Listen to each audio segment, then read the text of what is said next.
Welcome back to MovieBabble Presents Babble with Brennan. I'm your host, Brennan Dubé. I got Nick and Collin on today. It's going to be a great show. We are almost a month away from the initial release of Joker, so we thought it would be a good time to now go into spoiler territory. If you want to see this film, you've probably seen it by now. If not, don't listen to this. So this is a full spoiler talk of Joker. Nick, Collin, how you guys doing today? I'm just really excited that it's crazy to think about how it's been a month since the greatest movie of all time was ever released. And I think that's something really inspiring to all of us. Collin. I have chosen to smile and put on a happy face. So that's great. I got my two guests here. They're setting the tone early on, and I'm looking forward to a great show. So first, some of the general thoughts, how you guys feel about this film. Nick, we know you were a little bit lower on this film than me and Collin, but just kind of go through it. Give me some general thoughts. Yeah, I don't want this to sound derogatory because I feel like if I was 16 years old, this movie might have blew my mind. And that's not really to say that anyone who likes this movie is like dumb or anything like that, but it feels like if you don't really understand what this movie is paying homage to, like we can get into it later, but how this movie is just so heavily indebted to movies like Taxi Driver or King of Comedy or Network. I think if you don't really have those touch points or just kind of what like the performances that Joaquin has had in his career, I feel like this movie could be something really interesting in that perspective because I think it looks really good. It's one of the better looking movies of this year. Every actor's game. I think Joaquin is certainly just trying really, really hard. And we can get to that as well. But I think this movie is just very poorly written. I don't take anything away from this movie. I'm sure I'm setting the over under of "We Live in a Society" jokes for this pod at 9.5. Because I just don't really think there's anything worthwhile from my perspective underneath the hood of this movie. I think it's a lot of half-hearted attempts to kind of say like, oh, eat the rich, or we need to take care of mental health. I don't think it does really anything interesting with any of those perspectives. So yeah, I don't really love this movie. I don't hate it. I think it's really interesting to watch, and it looks great. But who really cares? I mean, it's a crazy box office success, so I guess I'm very much in the minority on this one. Collin, what are some of your general thoughts? So I enjoy this movie. I was really entertained by it, but I don't think it's a very good movie, if that makes sense. I think there's a lot of just like entertainment and watch value. I mean, it is something kind of unique and different just in terms of the superhero genre, and I like what Joaquin did, but kind of going in line with Nick, I think this kind of has lofty goals, but it doesn't really have the right team to help it reach its goals. It aims for some hard commentary and doesn't really make any of it. And what little commentary it makes, I don't think it makes very well. One of the best reactions I saw on Twitter to this movie was basically summing up that this is a really good movie for people who don't watch a lot of movies. I mean, there are certainly a lot of high points of this movie, and again, I enjoyed it. But if you don't really see a lot of super deep stuff, if really all you watch is blockbusters, then this thing is super deep. But I think compared to what it's paying homage to, and really just a lot of similar films out there today, it just falls short. I definitely see where you guys are coming from, and I think that's a kind of a good way to sum it up there, Colin, what you read there. I did enjoy this film. I had a good time with it, and I think that a lot of it just goes to the technical side. I think that the production value, the production design was really good. They did a great job at building this world. I think it had a tremendous score. The cinematography was great. And I think Joaquin obviously delivers a wonderful performance that we're going to be talking about heading into the award season, most likely. I enjoyed this film. I definitely had some issues with it 100%. And it's not the perfect movie, but I did enjoy it here and there. And I think there were a few times where they were a little bit too on the nose. But otherwise, I did have a good time with it. But I am looking forward to getting into kind of talking about this thing. So we're going to start from the beginning, kind of dice up the film as we go along and talk about how we felt about some different moments in the film. Early on, we see this character, Arthur Fleck. They establish really early on that he's not in a good place, and they show him get beat up on the street, kind of flailing a sign around. We see a lot of issues with at home, his mother. It's clear that she doesn't seem to be well. There's this one sequence that I really enjoyed, that he kind of pictures that he's on Franklin's talk show, and I really enjoyed that scene. I thought they did a good job at establishing early on where this character is and where he's coming from, and I think it definitely gave Joaquin a great platform to display just what he's going to do in this film. I thought it was a pretty good opening. What do you guys feel about the earlier parts of the film? So I'm weirdly really fascinated with Todd Phillips as a director. It's very, very strange because I think it's been well documented. Just kind of, he's started in a lot of comedy. He actually started very much in documentaries with, I think Frat House was his first really big documentary back around 2000, somewhere in there. But like he basically just bet on himself with the Hangover movies, and just basically just took points on the back end. And we all kind of know this by now. And he basically, I think he made like $80 million off the Hangover, and then just got stupid rich off of part 2 and part 3, which I don't like to remember at all. But he's low-key one of the richest people in Hollywood. He just made so much money off of those movies, and he's worked on the script for all of his movies that he's directed, all the feature films he's worked on. So in that sense, I feel like watching the beginning of Joker, you get a lot of his, like a lot of what he's good at, and also a lot of what he's bad at, from my perspective. So I think he's great with actors, and he gives them a lot to play with. Because even something like The Hangover, like you have like a couple iconic performances there. Like you have Galifianakis just basically made him a star, and Bradley Cooper goes up another level after that. That movie makes him a movie star. And I think the first scene is like Joaquin on just going for broke because he's like already just like stretching and contorting his face just like all over the place. And it's very interesting to watch. And I think he does a really good job of putting his actors in really good spots. But I think on the bad side, like I just don't think the script is very good at all.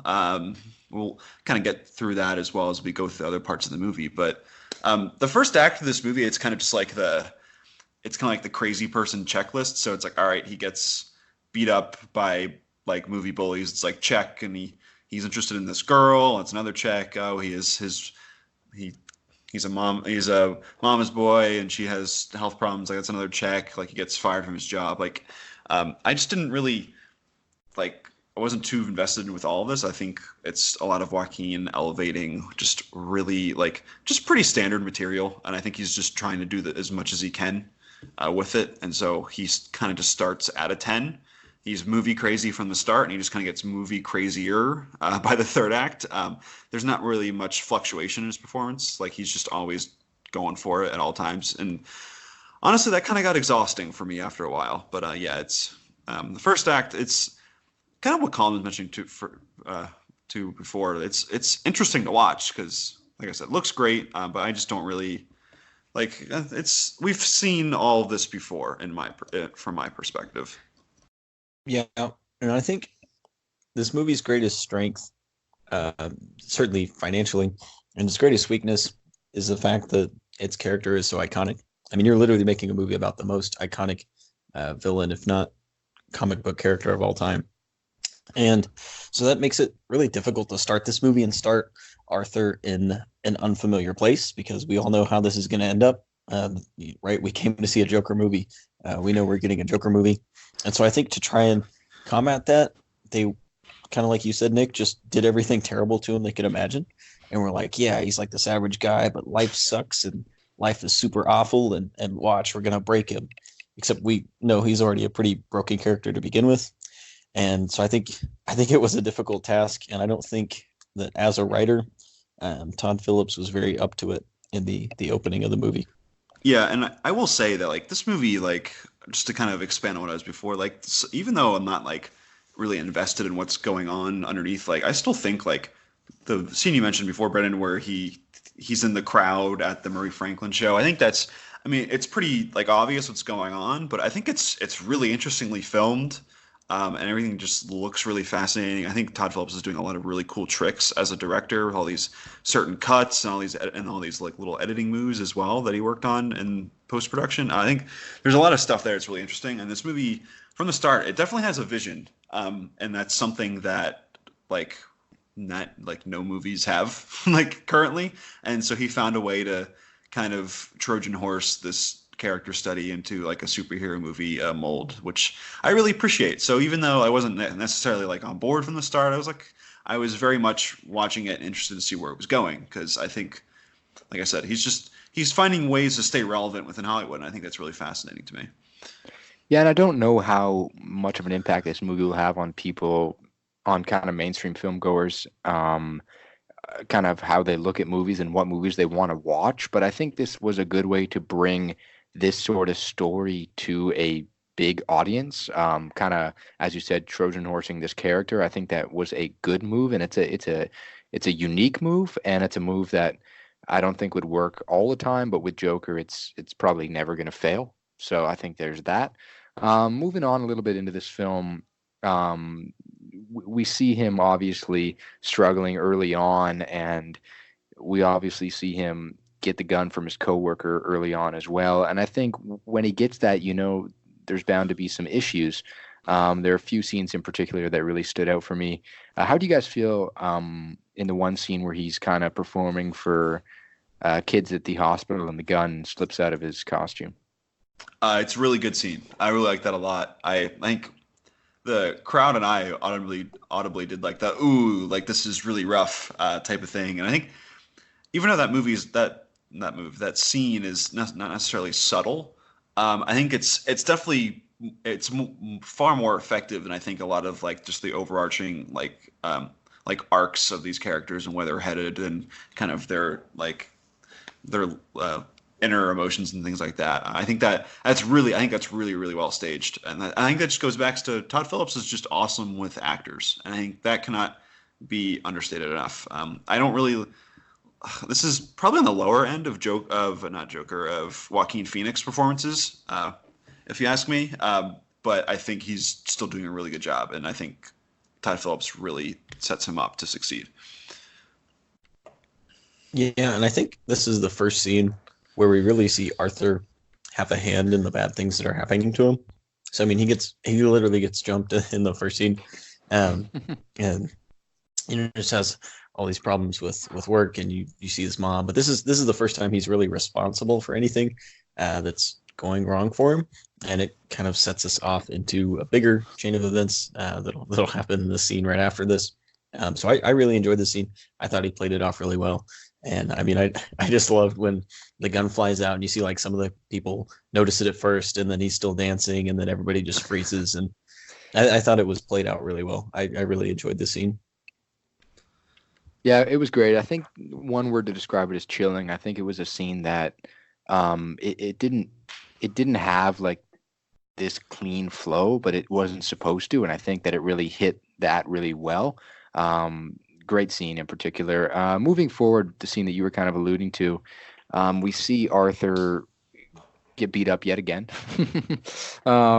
This is a common theme. He's on the train this time. There's three kind of these sleazy, I don't even know what to call them sleazy, but these kind of Wall Street jock types that are kind of picking on a girl, and then they pick on him. They beat him up on a subway, and he ends up obviously shooting all three of them. And it's at this moment, I mean, the first one, I guess you could make a little bit of an argument for self-defense there, but the last one, the guy has his head down and he goes up behind him and wastes him. And I didn't know if he was going to do that or not, but he did it. And that really just threw him off. And then you have the bathroom scene, which was an interesting scene, and it did symbolize him kind of gaining the confidence and personality, and he now feels something. And I think I forget the name of the song that happened at that moment, but the song and the music and the score in particular during that bathroom scene and that little dancing scene, I think was terrific. I think it's on the soundtrack. I think it's literally called Bathroom Dance.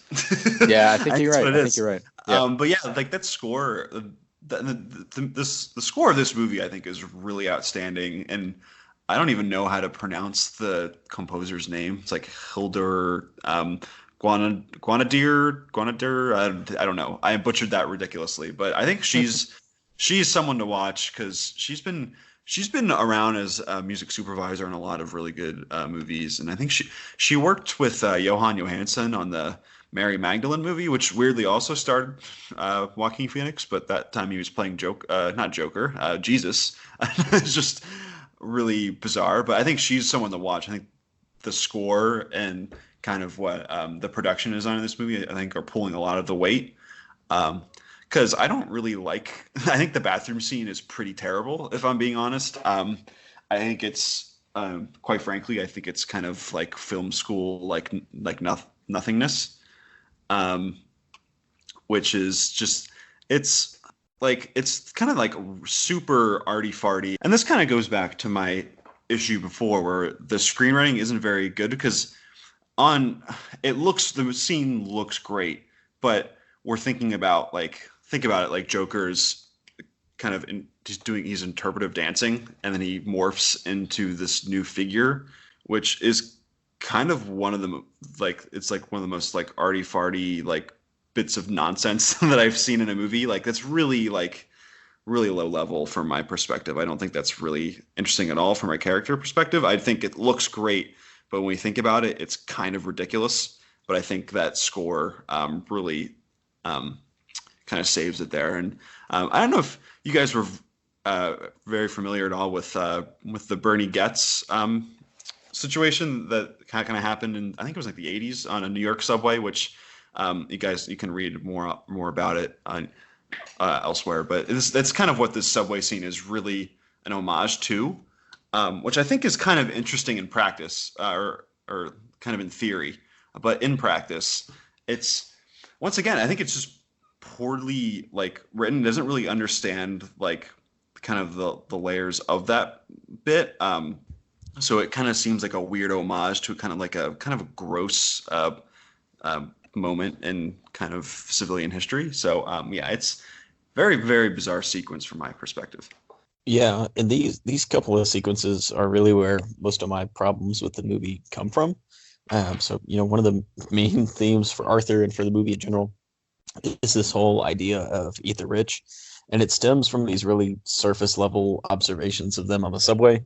He doesn't really hit anything deep, which is, I think, where this movie really starts to separate from something like Taxi Driver or King of Comedy, or literally anything Scorsese's done.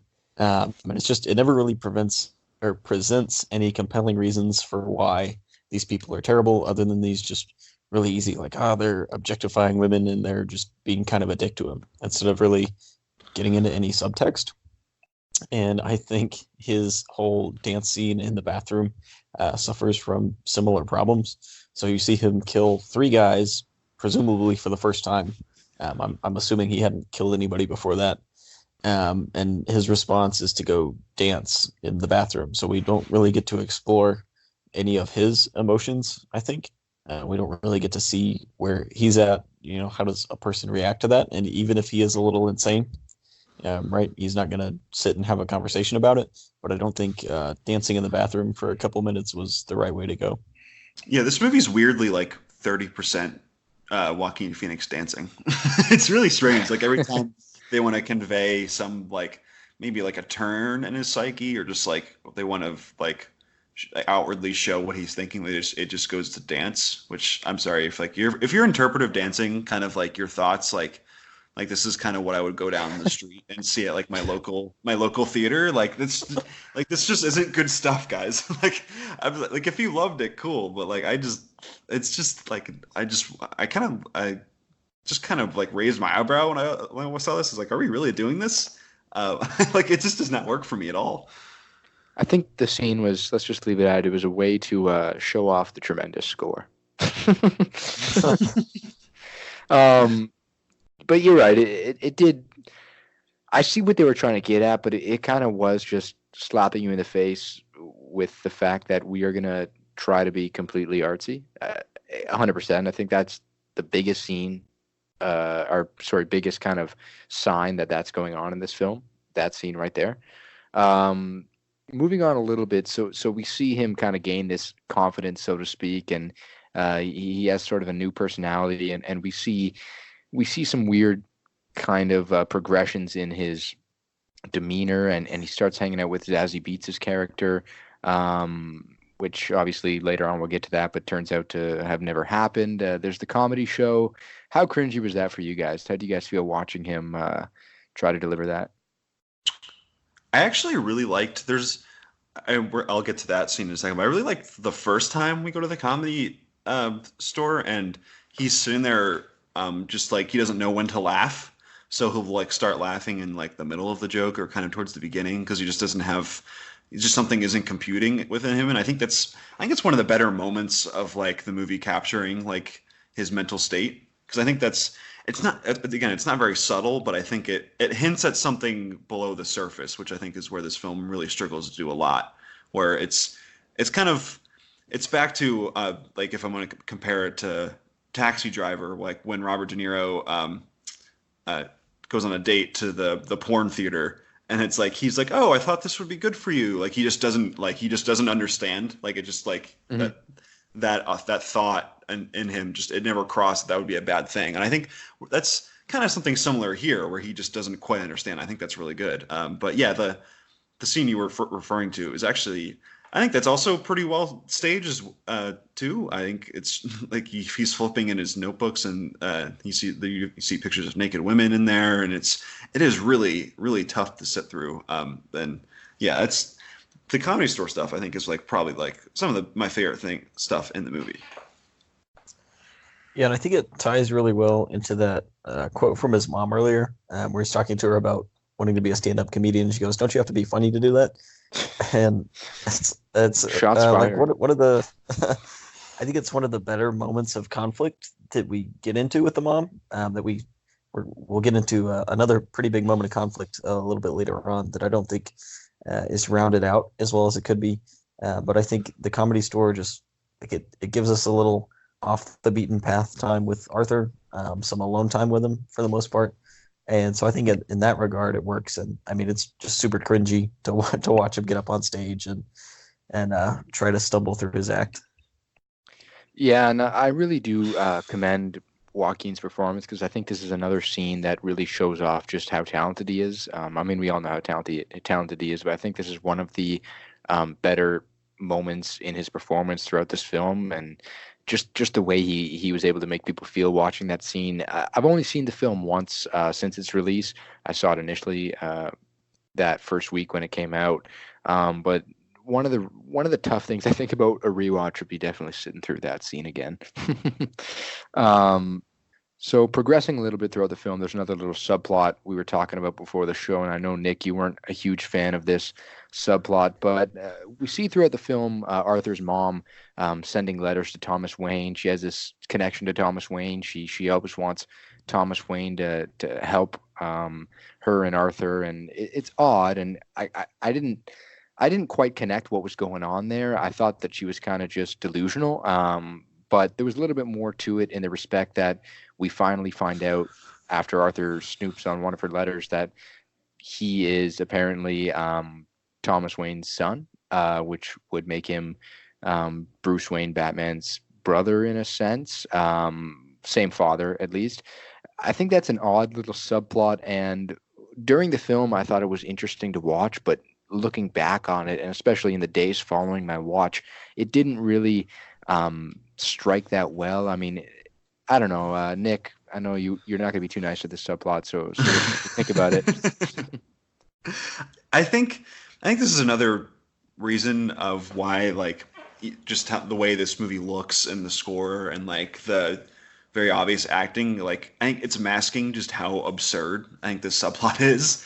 Like even just like we're still making jokes about Martha in Batman v Superman, and now we're going back to the well again, where it's like these two think they're brothers, and like there's all like this mother and father drama, and I just I don't get it. It's so convoluted and silly. Like I left the theater and I was still kind of confused about what exactly happened because then they're hinting at the mother was like kind of disillusioned, and then she was like that she possibly had like abused him, but they don't really. They kind of mention it in these sort of buzzwords like abuse and ill and all that, but they don't really like that could mean anything honestly. Like they don't paint much of a picture at all, and it kind of goes back to like I don't think anything this movie really goes for. Like in terms of like, oh, eat the rich, or like we got to care for the mentally ill. Like I don't really see anything in here. I think it's so silly. Like what are we doing here with this? It's so convoluted. I think all the Batman stuff in this movie,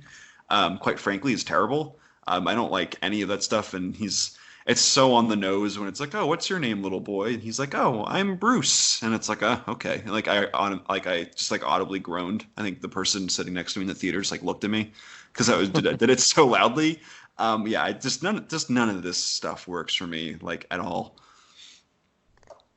Yeah, I think so. I said that kind of opened my opinions on Joker, that Joker was the biggest weakness this movie had, but Batman is definitely the second biggest weakness this movie has. Because this is supposed to be a standalone, but it is just so wrapped up and shoehorned with Batman that I think it really takes away from some better moments you could have had with Arthur and his mom, or Arthur and even Murray, which we'll get into that a little bit later on.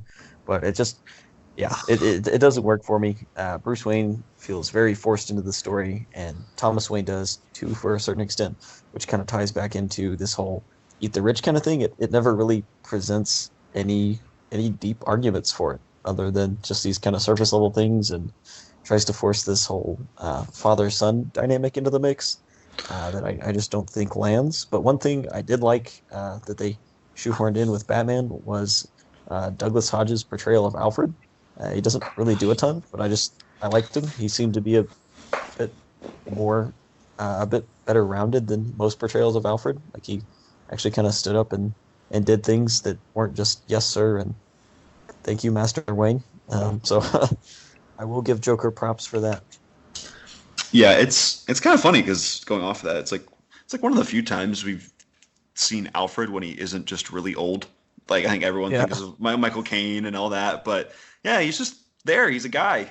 It's kind of interesting. It's a little different perspective, but yeah, like, I'm getting a little ahead of myself here, but like, I like at the end with Bruce Wayne and the parents leaving the theater, and like the pearls again. I didn't need any of this. Like, every time this movie, I didn't really like this movie, and every time it connects to Batman, I thought it got worse.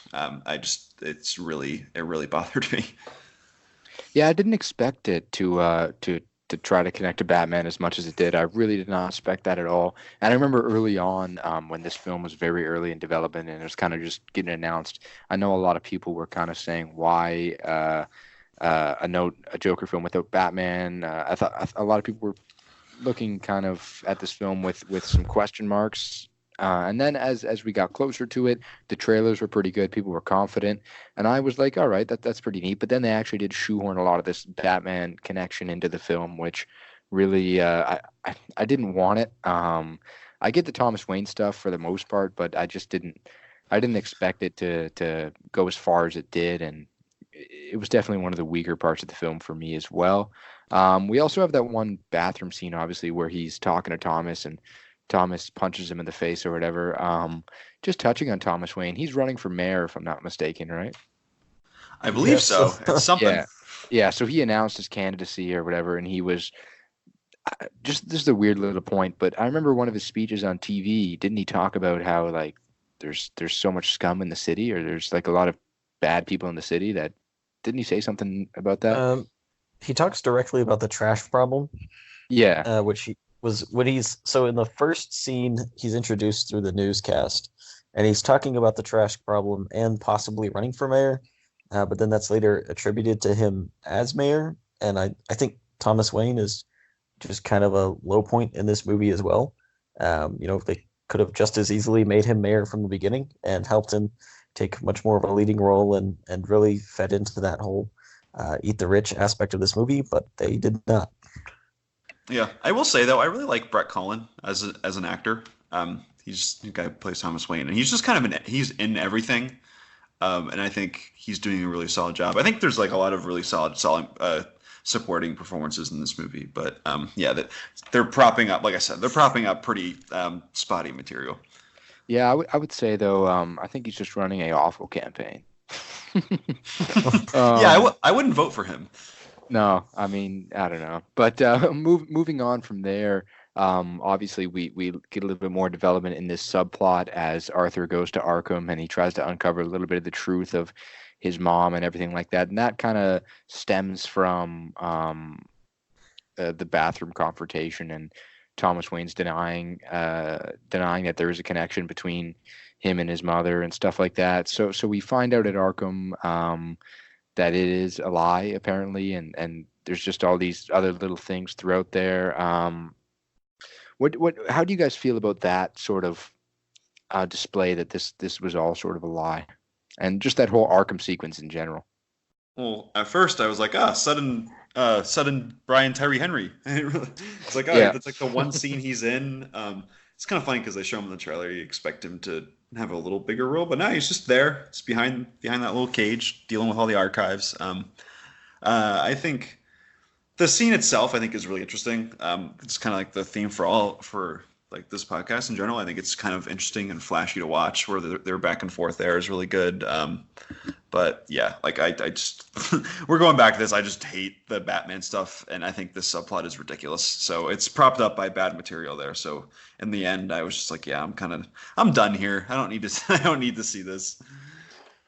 Yeah, I'm pretty much gonna echo that. It just feels really hollow, and yeah, they're just kind of vague and unspecific about everything. And as a result of that, I don't think this subplot really amounts to anything that they really wanted it to when they were making the movie. Yeah, not quite playing devil's advocate here, but just kind of looking at things from a different lens, kind of touching on supporting characters and stuff like that. The film heavily, obviously, it's a standalone Joker movie, but it really heavily just relies on Joaquin. Like, there isn't really much of an interplay with any of the other performers in here at all. I mean, Zazie Beetz has her little string of scenes that she's in, which is a little bit of a subplot there. Same as Thomas Wayne, he's in a little bit of a subplot, but there's no, I guess the mother you could argue, but she doesn't add a ton to the story directly. It's a lot of what she's done in the past. The film really is just his story. There really is not much else going on there. And I think that's one of the reasons why you don't see them dive a lot into this other sort of rich versus poor type scenario. Like, they don't, as you said, a lot of it's surface level. I think that's one of the reasons why they don't do that, just because it is such a single character focused film. But they played it up as they were saying so much about all these social problems. So they definitely did drop the ball there. I think this movie has a lot of characters that drive the plot forward, but not a lot that really drive the story forward. And I think that's really where it suffers the most. Yeah, I would agree. I think that's definitely a good way to put it. I did enjoy a lot of the performances, and as you said, Nick, I think one of the first things you said, every other actor in this film's game, and it was cool to see a good Robert De Niro performance as well. I mean, he actually put something into this performance. He's not in it much, but he put something into this performance, and I thought that was pretty neat and pretty fun there.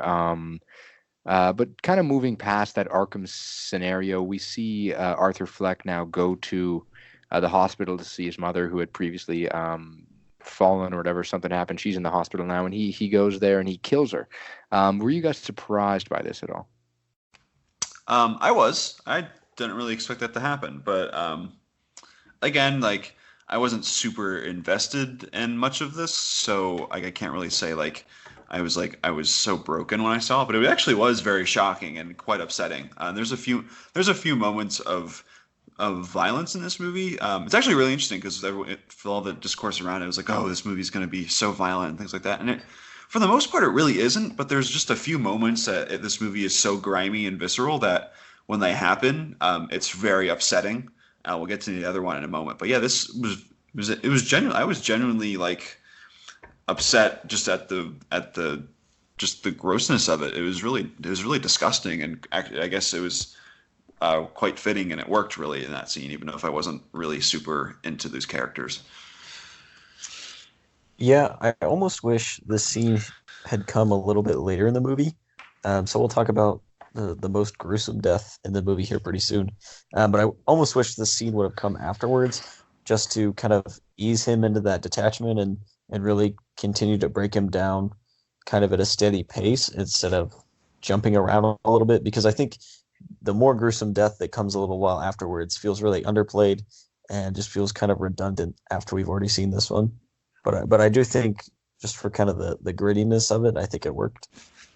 So, moving forward past this scene, he now kind of goes home, and Arthur now gets a little bit of alone time. I mean, he's got no one else in his apartment, no mom to look after him.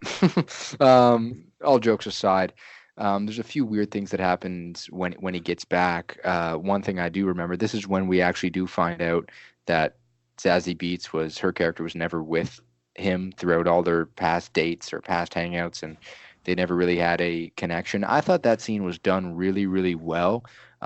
It's one of my favorite scenes in the film, probably. I thought it was a really good sequence for the most part. What about you guys?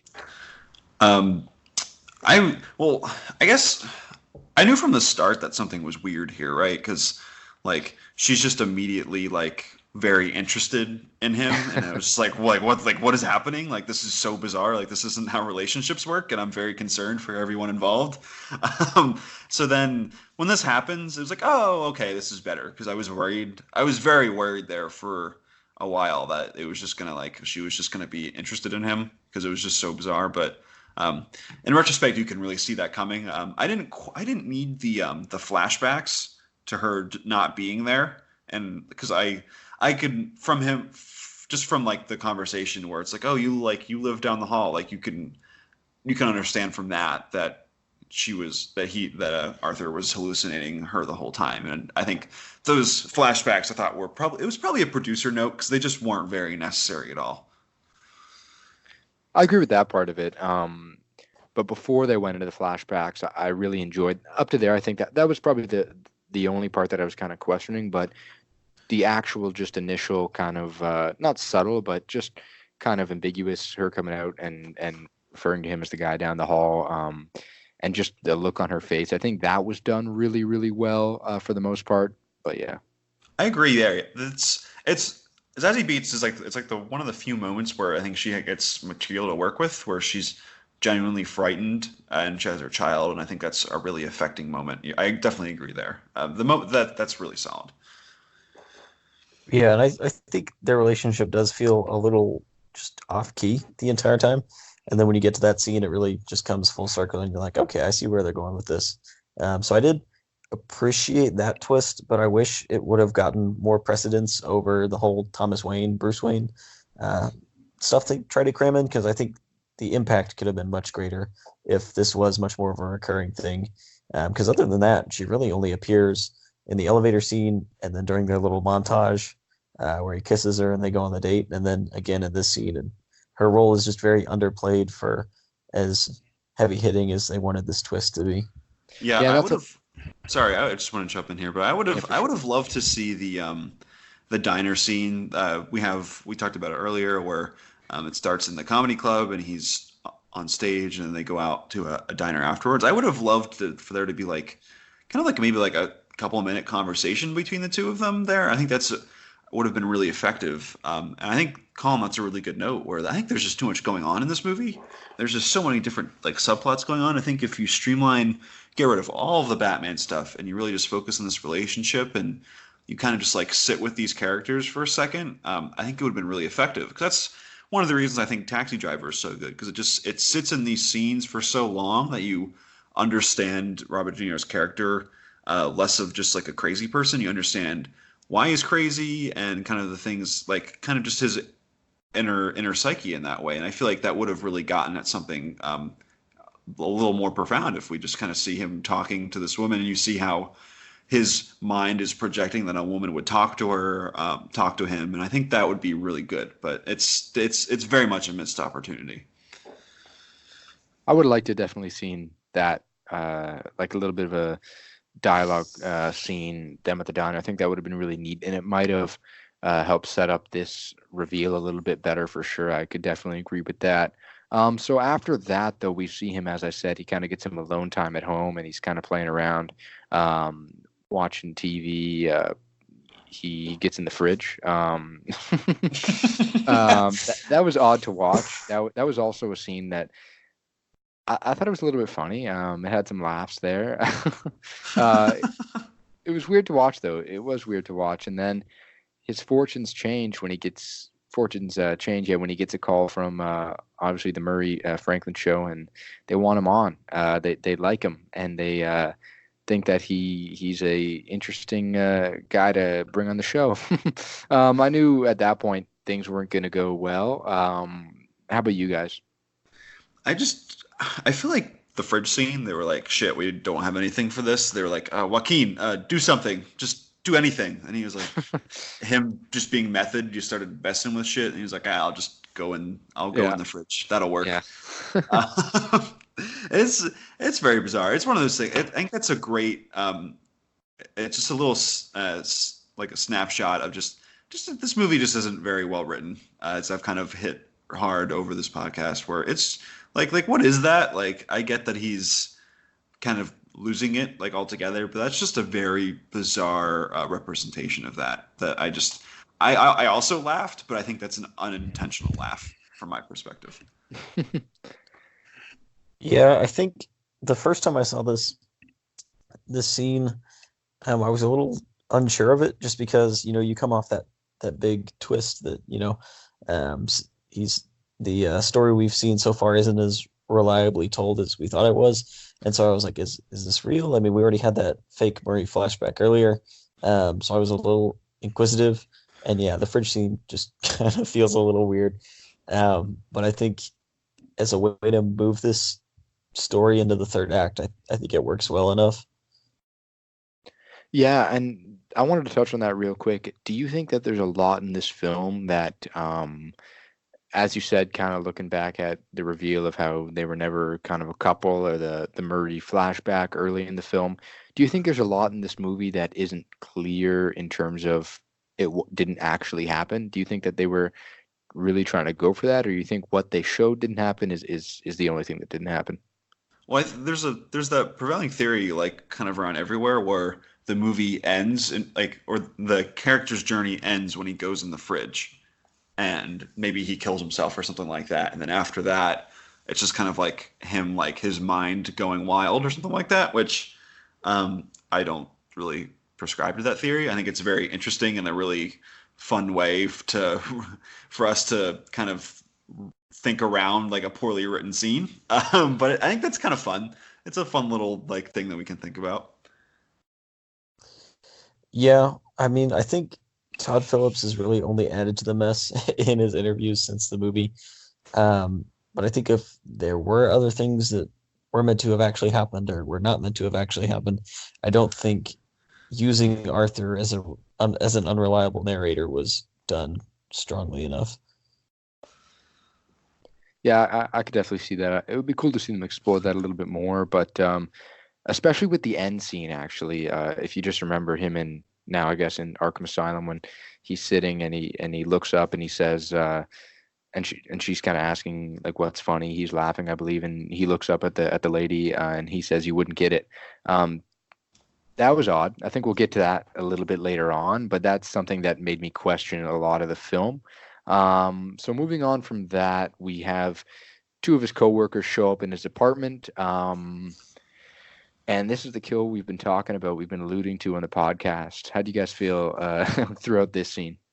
So I think the kill of him just bashing the guy's head against the wall, I think is really, really effective. It's one of the few moments in the movie where I had a very strong visceral reaction to it. It was really upsetting, and I think very solidly staged in that sense. But I think after that, I just didn't really like the rest of the scene. The whole bit with the little person not being able to reach the doorknob, I think that was a very, very poor use of humor. I thought that was just kind of like a mood killer. I thought that was in very poor taste, and I just didn't really like that at all. But I think it's just another just set piece for Joaquin to be like, look how good of an actor I am, and in that sense, I guess it succeeds a little bit. But yeah, that little bit at the end, it just did not work for me. I know people like memes are going nuts about it and think it's the most hilarious thing ever, but I did it did not work for me. I don't think we should be laughing during that scene. Yeah, and this is part of where the reliability or unreliability of the story doesn't work for me, and that's with I can't think of the character's name, but the bigger guy that he slams against the wall comes in, and they're sort of hinted at earlier in the film the idea that maybe he didn't give Arthur the gun and Arthur asked for it or stole it or somehow took it without his knowing.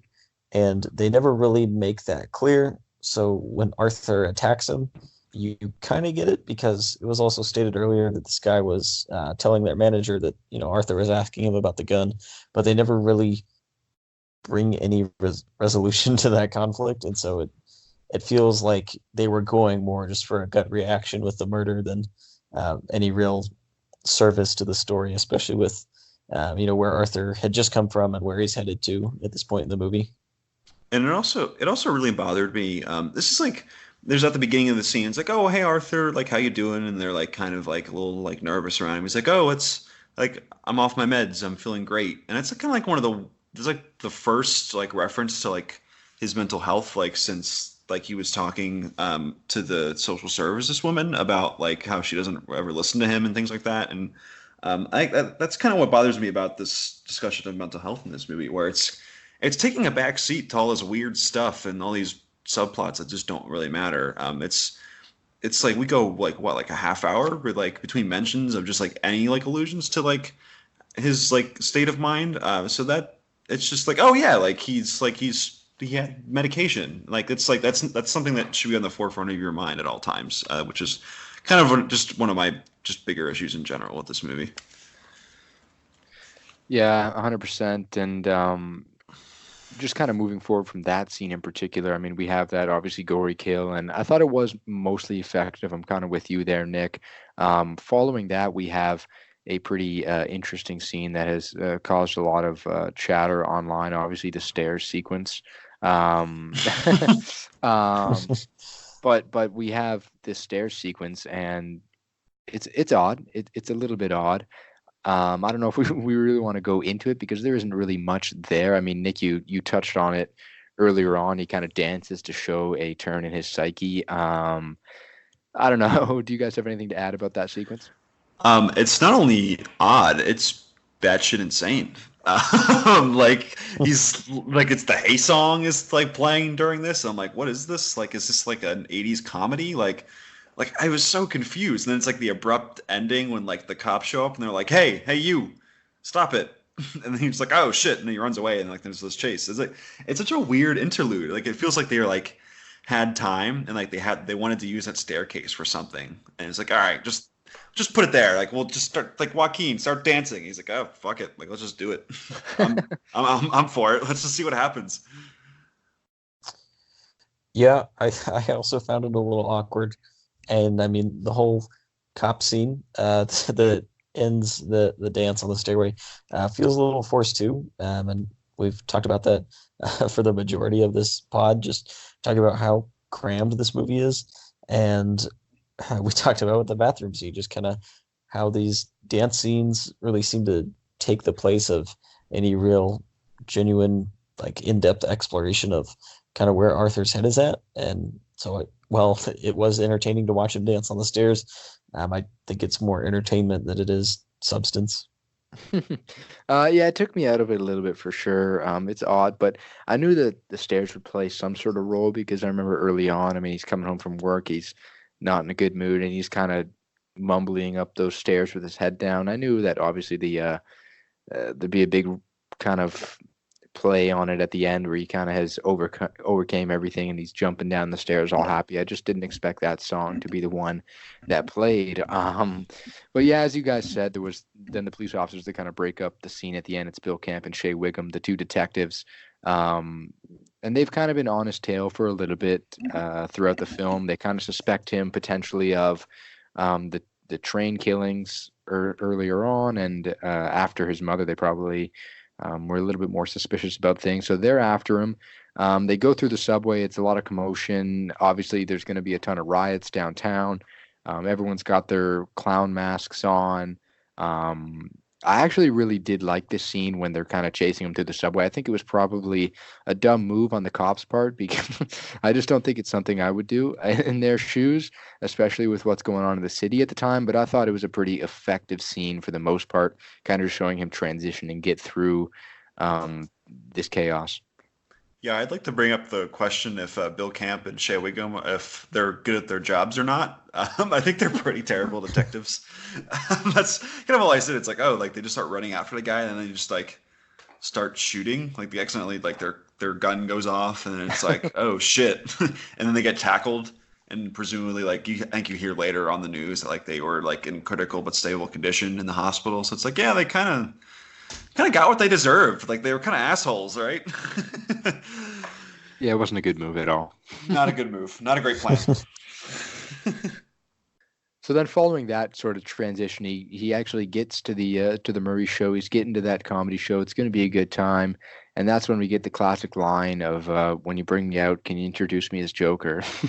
And this is kind of when he's made that full transcendence into the Joker. Supposedly, and it was an interesting scene. I mean, you have obviously De Niro's character Murray, who's kind of into it. I mean, he really wants to see what this guy's going to bring. His producer or manager or something is really against it, especially with what's going on. But I guess Murray's popular. He gets the last say on his show. And then it kind of sets up this ending sequence and this all-out kind of reveal of this character. And he sits on the show. He's got two other panelists with him, and he's getting interviewed by Murray, and then things start going downhill. This was an odd scene because I felt the tension. Obviously, there's a ton of tension, and it's slowly building. You know something's going to go on here. You know Murray's probably not going to make it out alive. And I did enjoy the build-up, but there was one moment in particular that really got me and really took me out of the film completely, despite really enjoying that scene for the majority of it. And that is just pretty much the line that he says before killing Murray. Before we get into that, how did you guys feel about sort of the build up to that sequence?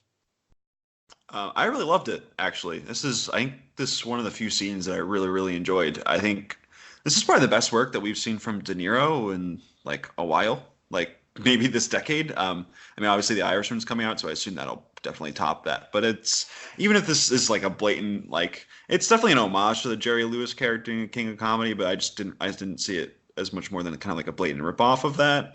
But I think he's doing a really good job, and he has that really fun kind of like old timey like late night show like host like kind of like feel to him, where he's just bouncing around. He's got the really like family friendly jokes that are very obvious and really fun. I think he's really good in this scene, and I think it's Dr. Ruth sitting next to Joker, and she's just kind of just over there being like, oh, I don't like any of this. I think there's a lot of good tension there. I think it's really, really well staged. Yeah, I enjoy the Murray Franklin scenes, and I think I'm gonna bring it up again, but I think Murray and Thomas Wayne really detract from each other's role in the movie, because you have big gaps in the movie where it's, you know, moving off into the Thomas Wayne is his father subplot, or Thomas Wayne is the potential mayor, and really kind of detracts from this father dynamic that is just kind of under the surface there with Murray. And I think if we had seen Murray more than just in a few blurbs on TV, that this could have been a lot more impactful. But I think the build up to it, while he's in the dressing room, and even while he's just having that little dialogue with Murray and with Mark Maron's character outside his dressing room, I think it all works really well. And just his little dance into the studio seems appropriate for the first time in the movie. You have like the camera guy looking at him back behind the curtain, like, what's going on with this guy? And so I think the build up here actually works really well for me.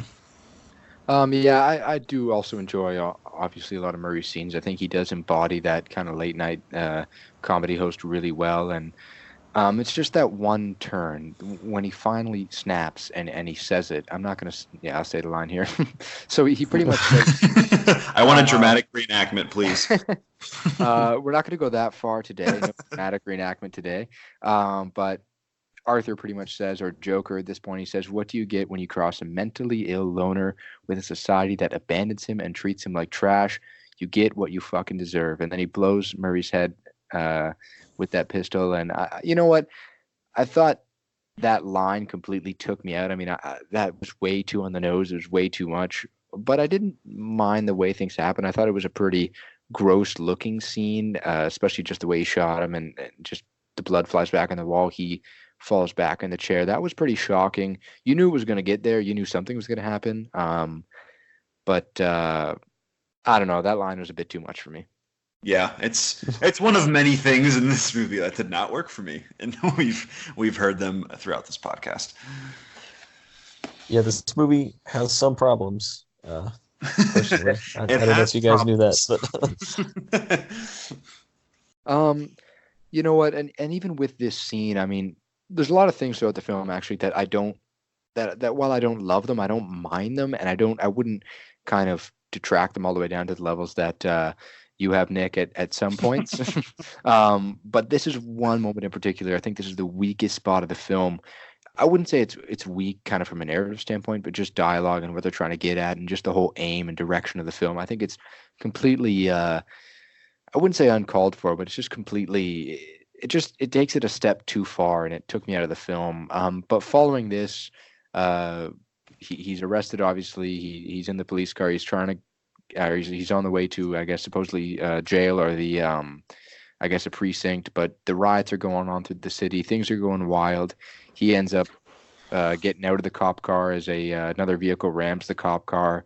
They're kind of hailing him as the king of the evening, and obviously that's the moment where Thomas Wayne and the mother there also get shot, and Bruce is there as well, and the pearls and all that. The classic scene that I did not expect to see in this film, but it happened. I didn't mind that scene for the most part. Not touching on the Wayne scene, but just the chaos in the streets. I didn't mind that for the most part. What do you guys feel about kind of this ending and how this thing kind of came together before we get to the Arkham scene at the very end? Yeah, the riots are I don't want to say fun, but they're very enthralling to watch. I think it's really well staged. Like as much as I don't really like this movie, I think the moment where the Joker like spreads his blood to make his smile, I think it is a pretty cool touch. I think that's kind of fun. And we're not fun, which is very it's very engrossing and engaging, and it's just it's kind of an iconic moment in a non-iconic movie, which is kind of how I describe it there. But yeah, the Batman stuff, as I've mentioned before, I really hate. I think we don't need the Wayne's dying scene anymore in movies, at least for like 50 years. Like when all of us like die, and it's like, oh, like no one's ever seen this on film ever again because no one watches old movies. All the little kids from generations to come. But like we just like the pearls, and like it's so like I just don't like we need to have a moratorium on this. And like if I see this in the Robert Pattinson Batman, I'm gonna like lose my mind because it's just like we know this. Like we're done. Like we've moved past it. Like we don't need to see it anymore. This is a scene in particular that a lot of scenes, obviously in films, the longer or the more you think about them, weeks and weeks and weeks go on, things may sour on you. This is a scene that started really low for me and has actually gotten a bit better. Oh, interesting. Time, but not in a way that I embrace it and I love it. But when I first watched the film initially, this was my least favorite part of the movie. Since then, I've thought, you know what, it's all right. It's not good at all. But I didn't kind of pan it as much as I initially did, kind of after a few days or a few weeks of thinking about it. I think that it's neat that the chaos of kind of the Joker's first big strike on Gotham resulted in their death. I think that made it a little bit neat that it was just the chaos of the situation that led to their death. But it did take me out of the film watching it for sure. Yeah, so by my count, this is the 5th time we've seen Batman's parents die on film. God damn. Like we know this story by now. So yeah, that part feels a little forced, and you know the city just kind of rallying behind the Joker, which doesn't make a ton of sense. You know, especially because he just killed a fairly beloved TV personality right before that. And I mean, he hasn't really been in the public eye very much until that riot. So it doesn't make just the most sense to me. But I did appreciate what he did with the reveal when he climbs out. And I think this is another dance that works well enough for dance number 4, dance number 5 in the movie. I think it finally starts to kind of hit its mark. I will say, sorry, yeah. Go ahead, Brennan. Oh yeah, okay. I think I'll say there'll definitely be. I think we have enough of those sequences of the Waynes dying that some clickbait articles can do rankings of the Wayne family death. I think we're pretty much at that point. There's enough material out there over the years. Yeah, you won't see that article on MovieBabble, that's for sure. I will not allow that to happen. But I will say, it puts a button on this part. Like, isn't he? If I remember this correctly, isn't there like Jesus imagery as they're pulling him out of the car? When they lay him on the roof, yeah, his hands are spread out. And it's that's just great. That's another. It feels like they took that from Zack Snyder or something like that. It just feels like something he pulled out of, like that was shot for Batman v Superman, and then they were like, "No, we can't use that. We'll use that later on." I just did it. I was like, "Oh, cool, guys. Thanks for that. I really needed that point." Jesus imagery. Wow. But following this sequence, there isn't too much more in the film, but obviously we have that end scene, as we touched on earlier, where you don't really know if everything you just watched even really occurred. He's sitting down in Arkham. He's talking to, I guess, someone who's trying to get some information out of him. It seems like someone who's maybe at the very least trying to help him with his situation. He's laughing. She says, "What's so funny?" or something like that. He says, "You wouldn't get it." And that's just an interesting moment. And he comes out of that room then, I guess, with blood on his feet as you see him walking down the hall and leaving bloody shoe prints. That scene just it definitely. I mean, this film's an odd film to watch, and there's a lot in there that people are going to talk about afterwards. But that just was the absolute double layer of icing on this cake. It's a great meme, isn't it? Like, I've seen it just all the time. It's a wonderful meme that I've used myself like 10 times. Like, for that, I guess my appreciation for Joker is that the amount of memes that have come from it. It's really fun in that perspective. But yeah, it's something, that's for sure. Yeah, great strides for meme culture have been made with this movie. But we're not done. Like, I probably see a new Joker meme format once a week. So I'm very proud of what it's done for the internet community. But I mean, finishing up with that, there isn't too much more to talk about the actual substance within the film. But I mean, I think there's a lot to take away from this movie. There's pros, there's cons, and there's ups and there's downs. It is a movie. But now it has grossed a little over $950 million worldwide. This film is the highest grossing R-rated movie by far. It's well on its way to $1 billion. Do you guys see this film gaining a little bit, no traction, or all the traction in award season? How do you think this is going to perform?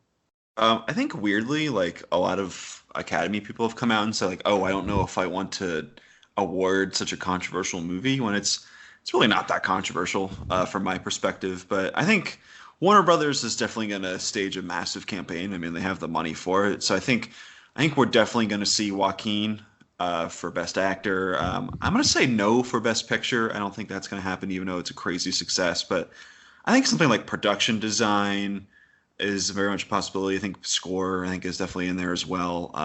It'll definitely be around. I think it's going to be not. It won't be in, like, other than Best Actor. I don't think it'll be a lot of, like, the highlight, the big time awards. But I think it's definitely going to have some type of appearance there come Oscar season. Yeah, I certainly think there's going to be some more buzz around this, more talk around this. And I think it'll walk away with some awards. Which awards exactly, I'm not sure. But I mean, we also have had some Oscars controversy in the past years, so I won't be surprised whatever it walks away with. Yeah, I mean, we're gonna have to wait to see how things shake up when award season is really, really in the thick of it, and we see how the noms get released. But I think that definitely there's a play for Best Actor in a couple of the technical categories as well. There's going to be a play there for sure. I don't know how much success this is going to get at the award circuits, but I definitely think it'll be sort of a topic of discussion. With that, though, I want to thank you guys for coming on. It was a great chat, great little breakdown of one of the more talked about films of the year for sure. I mean, it's definitely up there with Endgame as kind of one of the bigger talking point films of the year across not only the film world, but across just mainstream pop culture as well. So thank you guys for coming on. Thank you, Brennan. Yeah, anytime. And with that, we're going to wrap it up. That's Babble with Brennan, another great episode. Thank you guys so much again for coming on, and we'll see you all next time.